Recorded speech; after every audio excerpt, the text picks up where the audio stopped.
Welcome, everyone. It's so nice to have you all here. I'm so grateful for this small, budding little community that we have started with Mother Spirit. It's really a comforting place to go and share and be vulnerable. I feel really supported by the other people in the space, and it's a beautiful thing. We really look forward to having the opportunity to create little nuggets in the all around where people can go and meet each other and get to know each other in real life, in the flesh. So that's the long-term dream that we have. So thank you all for being here. And if you want to join the community, Yeah, if you want to join the community, you can check out motherspirit.creum.net, and there's all kinds of links there to all our various socials that we run.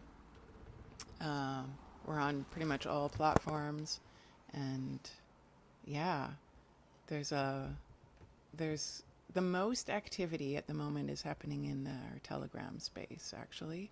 But we would love to have our Facebook page and our Facebook group more active. That way, we can live stream to that space. We're not able to do that yet, so we need to have more bodies in the room for that to happen. Yeah. oh my god. So practically speaking, that means you could, if you want to help. Oh, I went on the wrong side. Sorry. You could go on the Facebook page for Mother Spirit and like the page. Yeah. Just like the page and ask your friends to like the page. And then we'll be able to stream on Facebook with the two-way chat. Right now we can. Right. We can stream to Facebook, but we don't get the two-way chat. Right. I don't know what's up with that. Yeah. Maybe if you know Mark Zuckerberg, you can ask him. I don't think he's aware of any of that stuff anymore. Yeah, right. It's like, Yeah. People get disconnected with their creation when they think themselves better than the rest. Right. So we want to try and avoid doing that here. Hello, that's me talking in the background.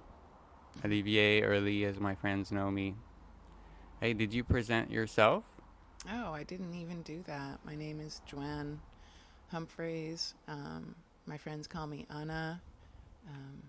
That's my nick on all my socials is Anna Seahawk. You can speak up a bit. Okay. And you can find all my profiles through my Anna Seahawk. Right. Yeah. And if you want to contact me directly and come on. You have a website, humphreys.creum.net? Yeah, humphreys.creum.net. And I have this website, golddragon.creum.net. I'm Legal Dragon on all the platforms. Feel free to contact me. I love engaging with people. I don't read giant messages, sorry. I just have so many things, so much silence I need in my life. So try and be brief, please, if you message me. But I will be happy to interact. And feel free to come here, too, in sort of in person. It's a different kind of energy when we interact. We just met a new member this morning. It was really cool. We love to do that. We love to meet the new members, the people that we haven't met. And just even, he just wanted to say that he appreciated the group, and that means so much to us.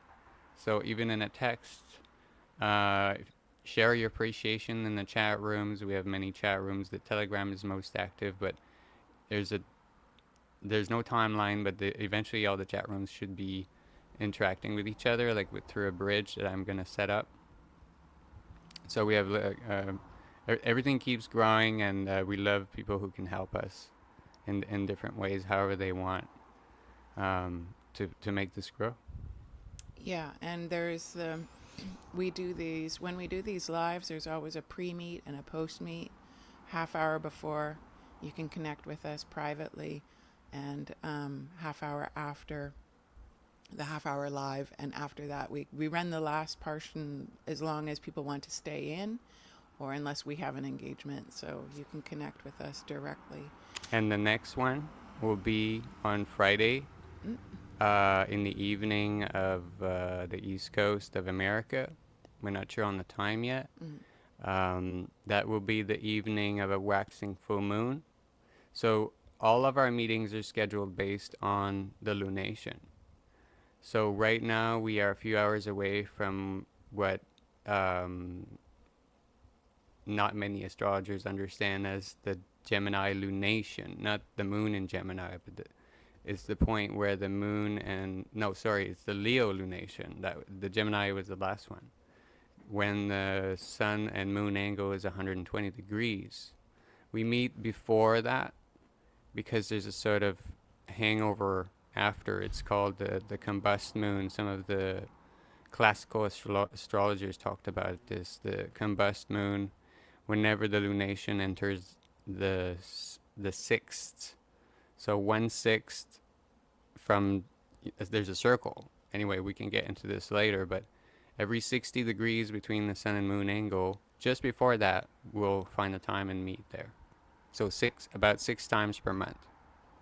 And these lunations, they coincide with Ekadashi, am I right? 2 of them.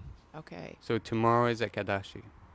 So it's a very auspicious day to fast. So the beginning of the Leo lunation and the beginning of the Aquarius lunation, the 2 fixed masculine signs, is where Ekadashi happens. That's what Ekadashi is. They're the 2 most powerful combust moon times. These combust moons create a wave. After the lunation has entered its combust phase, which is going to be tonight, the time to make decisions has passed. So we for a few times we were doing, we were doing the lives after the combust moon, and then we've discovered that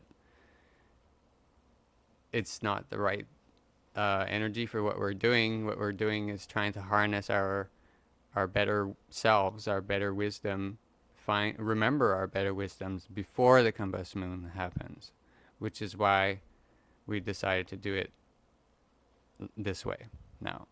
And I think it's helped us so far. We've been able to start getting up earlier as we used to, and we've reduced how much we eat, and to a degree, but yeah, we don't take anything too seriously. We don't beat ourselves up. We don't use whips. We don't use we don't sleep on nails and stuff like that. And that, there's nothing wrong with that, and the people who did that had that karma, but it's just not for us. And I think that a lot of people resonate with that they want to, live a comfortable life and yet harness their willpower to find the better version of themselves, which they may have neglected for some time, and now they long for it. And it creates a space where people feel safe to be vulnerable and feel safe to share what they're going through, and not feel like they're going to be judged or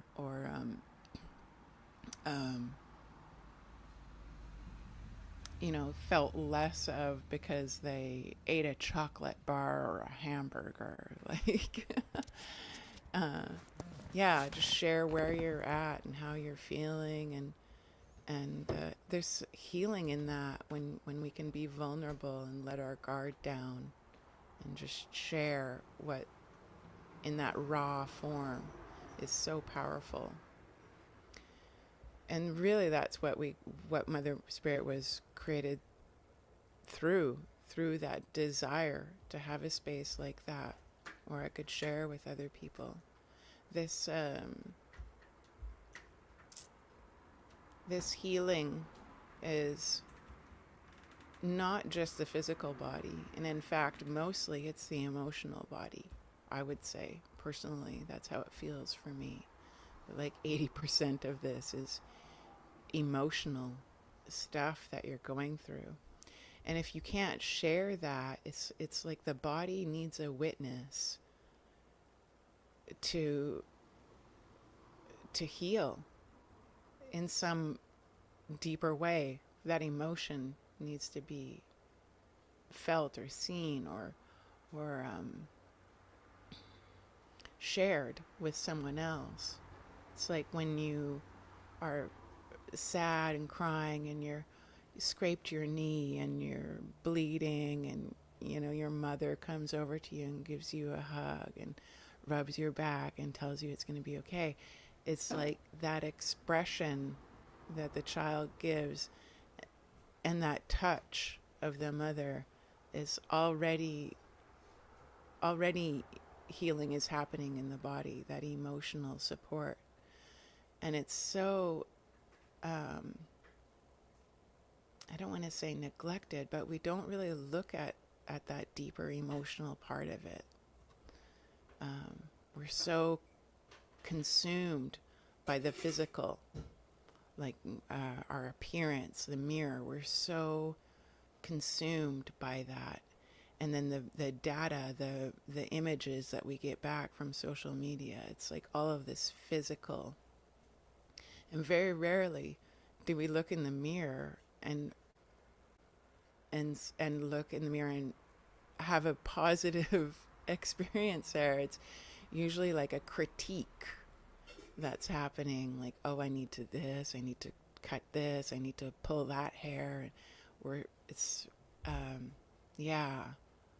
So going deeper into the emotional part of this, I did a little exercise for a while because I was actually avoiding the mirror. I didn't want to look in the mirror,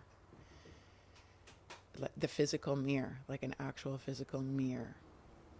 And so I got a little like compact, a really small mirror where really all I was seeing was my eyes. And I would look in the mirror and I would just project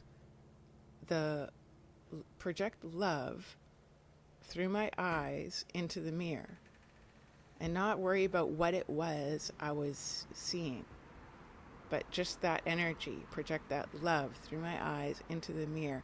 And it really had a crazy effect on me. This is a little trick I did like years ago with a friend. And it was a beautiful experience. And I still practice this intermittently to this day. And showering ourselves with love when we're doing our plasma baths or our plasma massages, to take that loving energy from ourselves and put it back into ourselves, even though we're just massaging our own bodies with our own hands. To project that love back onto our bodies is a really beautiful and powerful thing. And thank our bodies. Thank our arms for all of the lifting that they do. And just our ability to feel this world, to feel the wind on our skin and the rain fall on our face. We're feeling beings. Every part of our body feels our environment around us. And Shivambu is really a magical way to connect on a deep level with that. The deepest self-love I've ever experienced is through this therapy, which I don't really consider it a therapy anymore. It's really how we're meant to function. This water coming back into us is really by design meant to be that way. So, yeah. We have a comment. Just found your channel. Excellent message. Thank you. Thank you. Thank you for being here.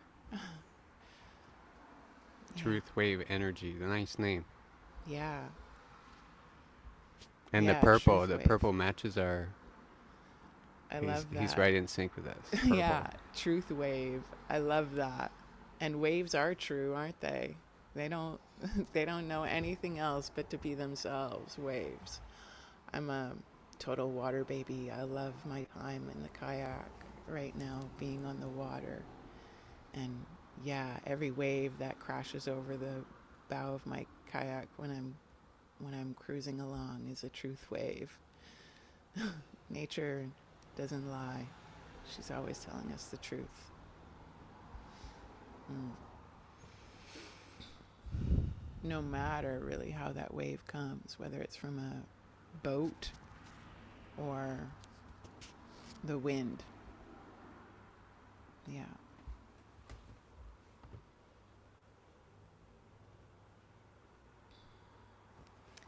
So, Ekadashi coming up.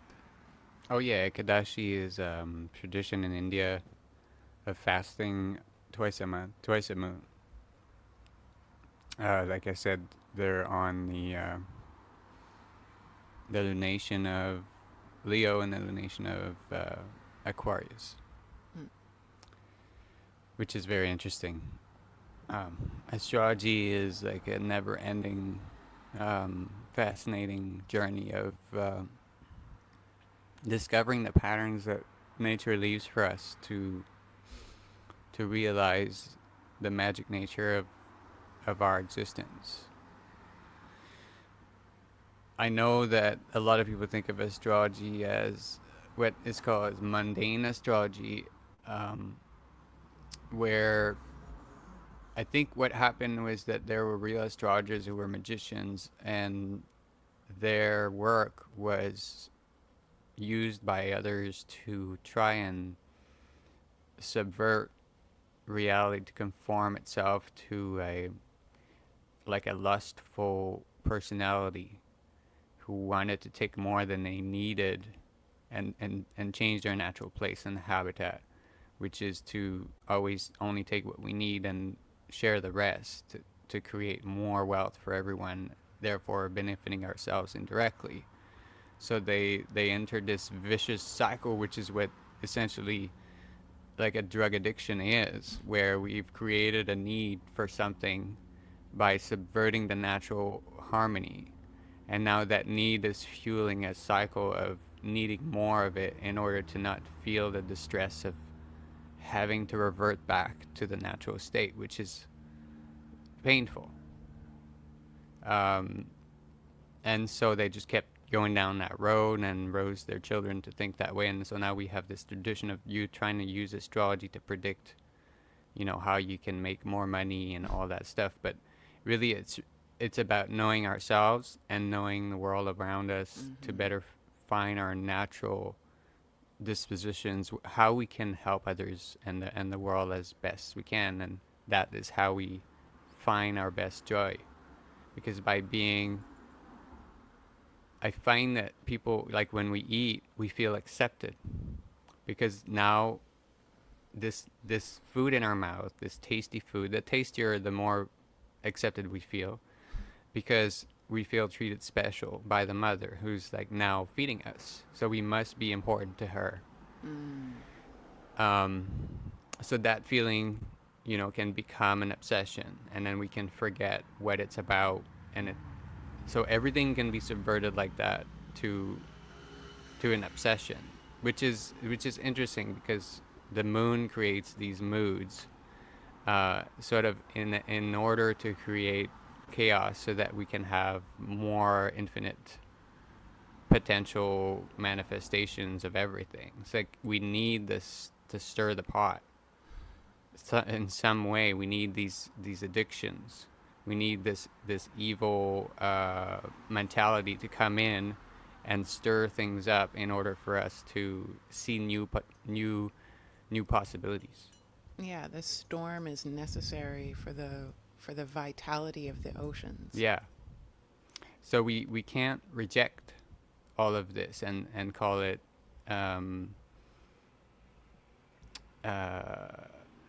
it's not something that's optional, that we can create a world where there's no evil. That is an obsession, because we find that we, in these moments when there's peace, now we want that peace to last forever. It's the same thing as if we want to eat that spaghetti forever. It's not going to work, right? That peace is going to eventually turn into restlessness because there's a lack of accomplishment. There's a lack of belonging energetically into the process of participating. And that will become so uncomfortable and unbearable that it will blow out one way or another. And it can be violent. So it's better to just, well, it's not better, but eventually we find the wisdom to see that if we meet that need to accomplish ourselves, to participate head on and participate ahead of being forced to, that the rewards just even come more, so that this craving for this peace, for this nice food, is actually better accomplished by sort of not prioritizing those things, and then they'll just come. And I know this always sounds contradictory, like you can make more money by not worrying about money, but it's true.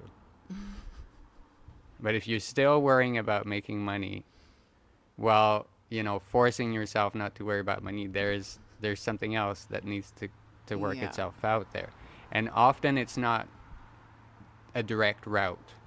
It's something indirect. Like when we started waking up early again, everything else improved.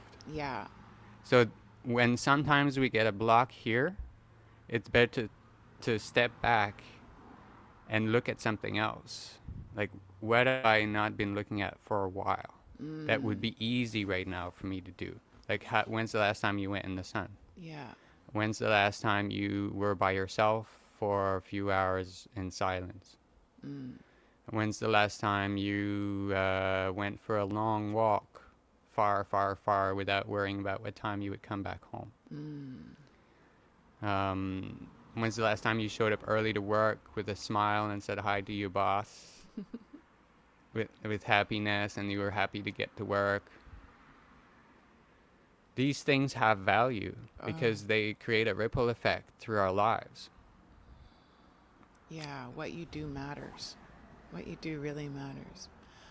I shared this quote the other day, and it just feels appropriate to read it right now. Hold on. Okay. Some Truthway was asking if we go live every day. It's not. It's about 6 times a month, like I said. It's on every 60 degrees, or just before every 60 degrees of the solely lunar angle. And if you don't know what that means, I'm sorry, but we're going to make a post about it, or a short or something. Yeah, we do. Olivier loves astrology, and I'm a budding learner. So I really like our schedule involves that. Anyway, I'll read this quote. Just as food eaten without appetite is a tedious nourishment, so does study without zeal damage the memory by not assimilating what is absorbed. That really resonates with me. That was the challenge I actually faced in the education system. I was like, how come I'm not, because it was so much of it is just repetition, and there's not this deep understanding. I couldn't assimilate it, so I didn't even remember it. It never stuck, and really interesting. And that's like food is like that. When I'm eating without, and last night I was doing this. I was thinking about this quote while I was eating, and I'm like, yeah, I was enjoying it. I was enjoying the flavor in my mouth and the feel of it and all of that. But that's all it actually was, because I was already completely satisfied. And I was still continuing to do it, which that's the whole point, is to not beat ourselves up over this, but to recognize it. And when we recognize these things in our body, we do them less often. It just falls away naturally, because that awareness is there. So it's very subtle, but all of these things make a difference, and they really add up at the end of the day. Thank you.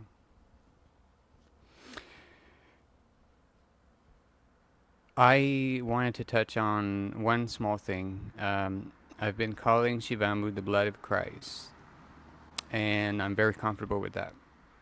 And I would love to have a discussion about sort of not just that one term, but all of them, like essentially how we see.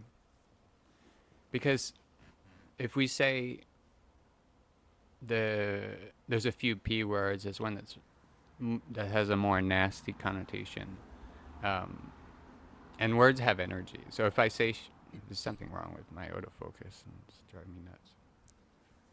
Oh, it's my hand. So if we think of it as this profane thing, our waters, it becomes that. It loses its divine properties. Because we, as divine beings, are so powerful that we can take divinity away from something by just thinking of it as less than. And we do this with ourselves. We think of ourselves as less than divine, and we lose our some of our divine properties. No, it's nice for the light. Okay. So, what was I saying? Yeah, I'd like to talk about this, the Shivambu, the blood of Christ, the celestial essence, the elixir of youth. Amrita. I also think calling it Amrita is even more daring than calling it the blood of Christ. I'm comfortable with using these things because I understand the principle of correspondence. So I'm not saying the blood of Christ is only urine.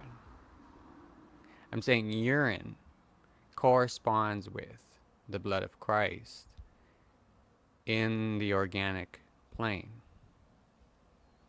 And there's the astral plane. The Toltecs, and I believe many different schools, we can actually divide it into more than two, of course, like anything. But the division by two is very powerful and very important. There's also a division by three. We could say, there's a spirit plane, a mental plane, and a material plane. We can do it many ways, but I like the astral and the organic. And in the organic plane, water is the medium for spirit to incarnate. So if Christ is without and Christ is within, if Christ is in the flesh, then Christ is in the blood. And if Christ is within me, then I am Christ, and therefore my blood, and therefore my blood plasma is the blood of Christ. But I don't even need that flow of logic. I just need to feel it. If I say the blood of Christ, and I think of any single substance on earth, the only one that stands out, coconut water doesn't even come close, is my water. So I'd love to discuss that with someone. Bradley, I'm thinking of you in particular. Maybe you would like to even be on with someone else to talk about that. I miss you, brother. Be cool to see you. And but anyone else who feels called to come on, Megan, Kevin, anybody I don't know, anybody who isn't even gone public yet, but would like to try it. We're comfortable here. We started these live videos like everybody else. We had never done it, and it's a bit confronting. It's a very good way to see ourselves. Often people will go back and look at the video after and see all kinds of things about themselves. It's helped me to see a bunch of tics that I had. Like I used to do this all the time. Not so, I'm exaggerating it, but then I saw it. And by paying attention to it and observing myself, now I don't have to force myself to not blink. I do remain conscious of it, especially with the camera. It brings a sort of, now my nervousness level has gone down a lot with the camera, but it used to be that it would bring my nervousness level. You can see Joanne if you come in the pre-meet when I push live. There's like a new Joanne that shows up. And everybody does that to an extent. and it brings out our ticks. It's a lot of vulnerability in sharing something like this, and I'm still shy to share about this because of this fear of judgment. It's real. It's real. And that is why we do the private pre and post meetup, because there's a lot of emotion and a lot of judgment tied up behind this modality, behind Shivambu. It's real. It's real. I don't really share. I'm careful with who I share it with. I don't hashtag any of my videos. I'm just like quietly sharing and trusting that the right people are going to find the message and come and join. And as we all become more comfortable, yeah, all of this is going to change, because there's support when you have friends with you. You support each other and sharing more. But I totally get it about keeping. A lot of people don't tell anybody that they're doing this, and they just keep it a secret, which makes it actually really hard in a way to continue to stay on. So many people have come to me and said, oh, I used to practice, but I was hiding it and I didn't have anybody to connect with and talk with about it, and so I quit doing it. And community is important. Community is key. Community is everything. We are social beings. We really need each other to, the support of each other, the support of community to thrive. We really need that. That is in our being. So, yeah, welcome to Mother Spirit. We have space for you. We hold space for you. So we have a cool comment again from Truth Wave. Every wave begins as a ripple. Voila. Amen. So it's the smallest act. The Toltecs said every path begins with the first step.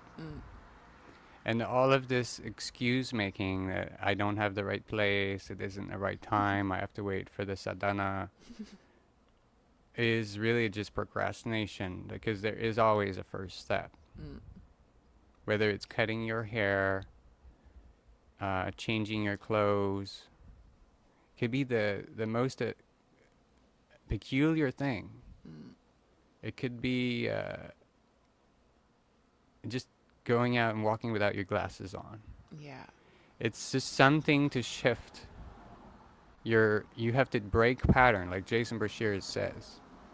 You have to break pattern to create a new quantum tunnel that will bring a new kind of outcome than the one that's always been coming. Something has to be, a parameter has to be modified for things to take new turns in ways we didn't even know. That we could create such a change with such a small step. So, yeah, and sorry. Go ahead, but we got to wrap up. Yeah. And I just wanted to quickly say one beautiful way to start. If you're just starting your plasma journey and you don't know how to start by just getting familiar with it, by collecting it and looking at it. And if you don't want to consume it, give it to your plants. That's a brilliant first step. What kind of reaction your plants Instead have. of discharging directly in a toilet, even. Yeah. Just use a cup. Yeah, a glass jar. And see it, maybe smell it, maybe put it on your skin, maybe put your feet in it. But your future self wants you to make peace with that water. Definitely. No matter who you are. Your body knows. It's just a mind that the predatory mind that we were lent. We borrowed that mind from here. There's a sort of synergetic relationship with these inorganic beings for our mind. It's getting in the way of us finding our wisdom, our natural wisdom, which knows without being taught.